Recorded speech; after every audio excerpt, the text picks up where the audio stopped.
let's reach some understanding here. We're going to be talking about the beliefs of religion and the attitudes of science. They're very different disciplines, but they're both trying to accomplish the same thing. They're both trying to figure out what's true and what's real. So there really can't be any disagreement between the two. Because if you're both looking for the truth, you got to come to the same conclusion. Because there's only one truth. But there's a different manner, a different attitude. For example, in Torah, what the Torah tells us is the final word. You either believe it or you don't. What science is trying to do is come to the conclusion through experiment, through research, and through logic. That can't be the final word, because as soon as you say this is the final word, you're not being logical anymore. You're being dogmatic.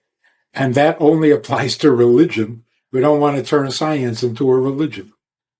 So the scientist, the good scientist, knows that no matter what argument I have today, tomorrow I'll have a better one. Science is always improving and growing. So you can't say, yesterday I discovered something and that's it. That's the final word. That's the fact. No, it's all part of the research. If you say this is it, this is the final conclusion, then you've killed science. There's no point in going and doing any more research if you're so sure you know the answer. So, science is human beings trying to figure out what the world is all about. The Torah is the creator telling you what the world is all about. Let me give you a good example. You walk into a room and there's a desk sitting in the middle of the room. Now you're trying to figure out, how did the desk get there? Was it always there? Was it built, put together, right there in that room from pieces? You have all sorts of theories, possibilities of how the desk got there. And then some guy walks in and says, excuse me, this is my office.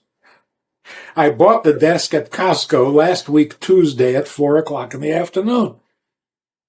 Well, now you know, and you can put all your theories and guesswork away, because here's the guy who did it.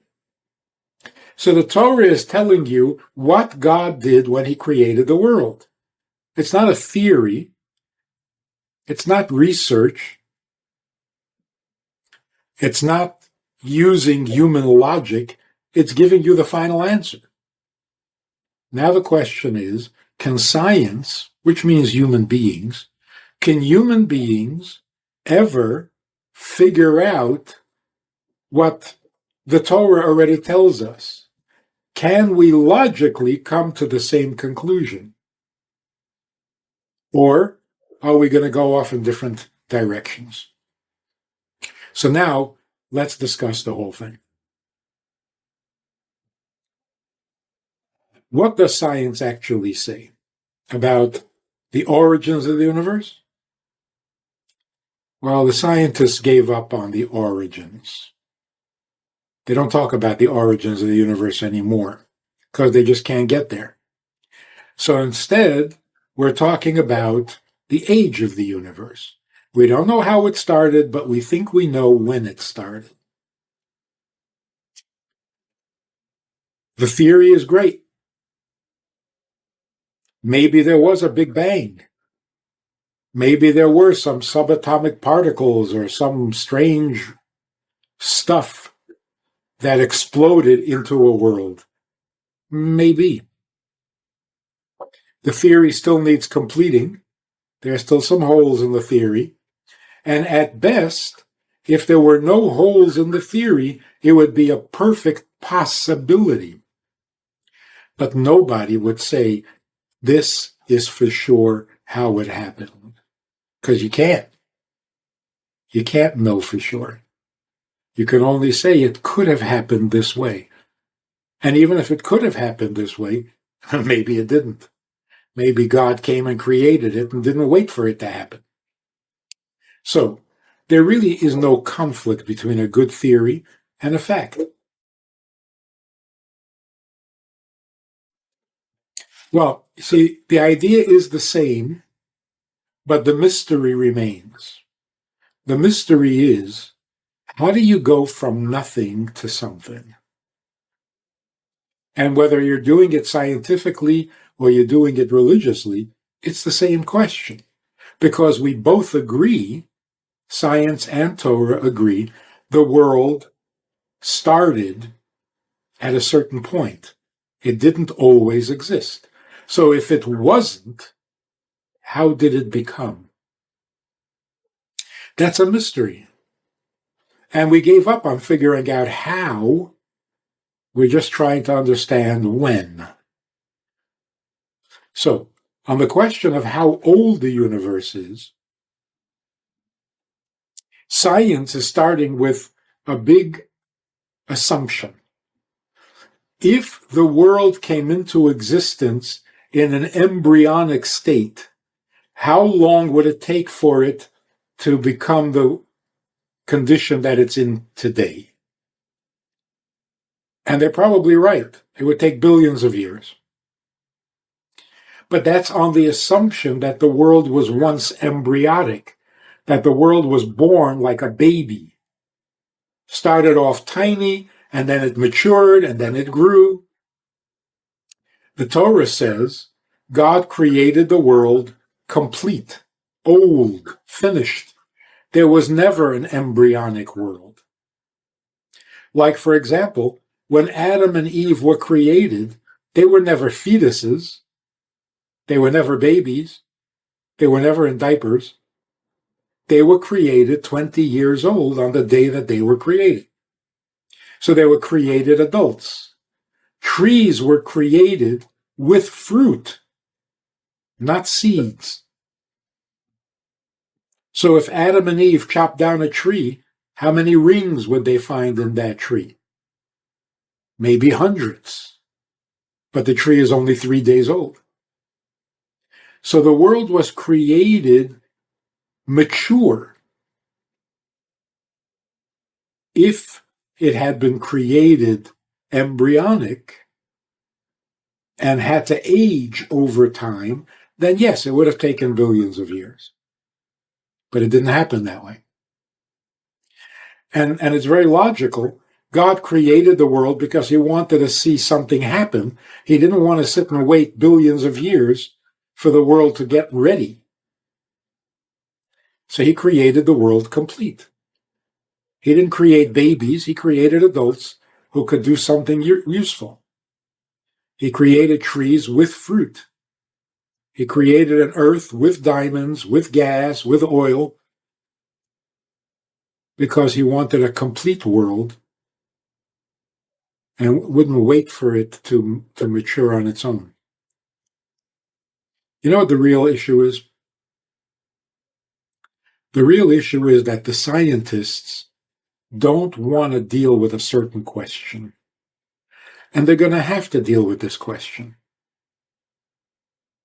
Because if you don't deal with this question, you'll never really understand this world as a scientist. The question is not how did the world come into existence, but why. So here's the logic. In the beginning, there was one thing, one absolute, self-sustaining, eternal being, whatever you want to call it, a subatomic particle. That was the one thing that existed at the beginning. And from that, everything else evolved. The real question is, why would anything evolve? There's only one thing that exists, and it always existed. Now what? Do you see the problem? So the scientists come up with a theory of a Big Bang. There were two things, and they collided, and that's what started the whole process. But you can't begin with two things. You got to start with one of the two. But if you start with one, it's the end of the story. There was one thing, and it always existed. And then what happened? It exploded? Why would it explode? It started to evolve? Why would it evolve? It's already perfect. You see, you have to ask why, not how. And that's why believing in God is the only thing that makes sense, because belief in God simply means whatever existed for real, whatever, maybe it was a subatomic particle, but it was a subatomic particle that wants something. And because it wants, it created. So what is God? What do we mean when we say God? We mean the original being, whatever that was, that wants something. So if you believe that there was a subatomic particle that wanted to evolve, well, that's God. You can call him subatomic if you want to, but basically that's God. So the only difference between science today and Torah is the question of the original being wants or the original being doesn't know. That's it. So we both believe in God. We both believe in an original substance. The question is only the original substance knows what he's doing or doesn't know. That's it. So what makes more sense? That this original being evolved because it decided to, or the original being evolved for some unknown reason?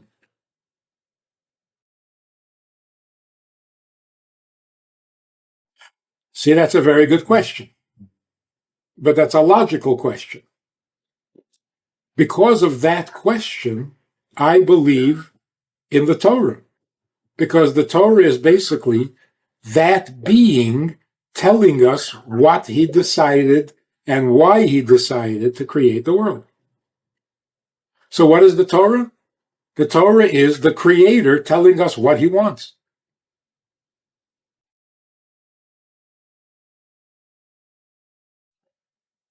Why does he want it? I don't know. I don't know why I want what I want. There are certain things you want essentially. It's just important to you. Not for some other reason. He's not trying to use this to get to something else. This is what he wants. A world that starts off being ungodly and becomes godly.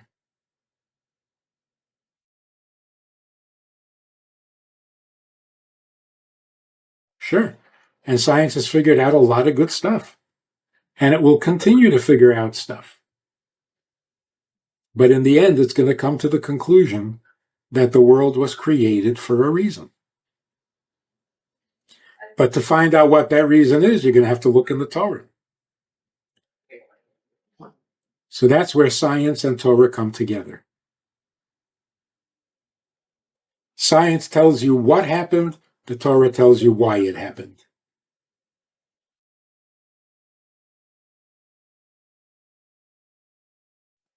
You're not supposed to believe in a theory.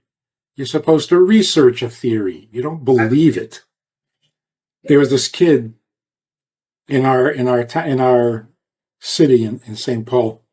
He was hit by a truck, and he was declared brain dead at the hospital. The father said Well, they wanted to take him off of life support. And the father didn't want him to be taken off of life support. The doctor said, but he's brain dead. And the father said, how do you know?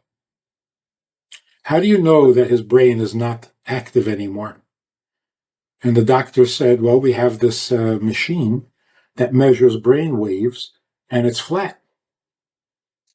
So the father said to the doctor, how old is this machine? When was it invented? And he told him. So the father said, 10 years from now, will they have a better, more sensitive machine than the one we have now? And the doctor said, yeah, probably. So the father said, so you mean the new machine that they're going to develop will pick up more subtle brain waves that this machine can't pick up? And the doctor said, maybe. So the father said, you're declaring my son dead because you have old-fashioned equipment? So you see, in science, there's always going to be an improvement. There's always going to be new discoveries. When the scientist says the world is 16 billion years old, he's talking like a historian, or he's talking like a religion. He should say, honestly, the world appears 16 billion years aged. How long it's been sitting there, I have no idea. I'm not a historian. That's real science. But what people get into should be called scientism, the belief in science. And that's kind of weird because it's not religion and it's not science. It's not logical and it's not true. It's just dogmatic. So if you talk to a really honest scientist, he would never say, man evolved from a monkey. That's not even a scientific statement.